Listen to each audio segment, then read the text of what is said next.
Driver ஒரு tank வாங்கி மாட்டலாம்னு ஒரு ஐடியா. அதில் பார்த்தேன் ஒரு ஃப்ரெண்டு வந்து ஒரு பயோக்குள்னு ஒரு டேங்க் மாட்டியிருந்தாப்புல. அந்த டேங்கை பார்த்த உடனே மெட்டல் டேங்க் கேட்ட விசாரிச்சதுக்கு மெட்டல் டேங்க் விலை அதிகமாக தெரியுது, நம்மளால பொருளாதாரம் ஒன்றும் பண்ண முடியல. அந்த டேங்கை பார்த்தேன், அது வெயிலில் போய் செக் பண்ணி பார்த்தேன், அது வெயில்லையுமே நல்லா கூலிங்காக தெரிஞ்சுச்சு.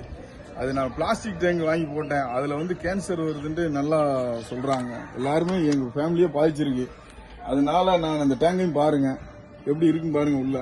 அதில் பார்த்தேன் சார், நான் அதனால இந்த ஃப்ரெண்டுகிட்ட போய் இந்த இது டேங்க் எப்படி இருக்குன்னு கேட்டதுக்கு விலை கம்மியாக தான் சொன்னாப்புல. மெட்டல் டேங்கை விசாரித்தேன், மெட்டல் டேங்க் அதிக ரேட்டாக தெரியுது, நம்ம பொருளாதாரத்துக்கு அது செய்ய முடியாது. இந்த டேங்க் நல்லா இருக்குன்னு சொன்னாப்புல. நானும் போய் பார்த்துட்டு இப்போ அந்த டேங்கை நான் வாங்கி மாட்டிகிட்டு இருக்கேன். பாருங்க இந்த டேங்க் உங்களுக்கு நான் மற்றவங்க எல்லாரும் நல்லா செய்யுங்க. இந்த டேங்க் அருமையாக இருக்கு. நானும் போய் செக் பண்ணதில் இது நல்லா தான் தெரியுது. ஆனால் இரும்பு மற்றபடி கட்டடம் இது டேங்கை வந்து காங்கிரீட்டில் போட்டோ இல்லை கட்டடமாக கட்டியோ உள்ள பாசி பிடிச்சி ரொம்ப சேதாரம். அது கிளீன் பண்ணி அதில் என்னென்னமோ கிருமிகள்லாம் உள்ள வருது, புழுவெல்லாம் கிடக்கு.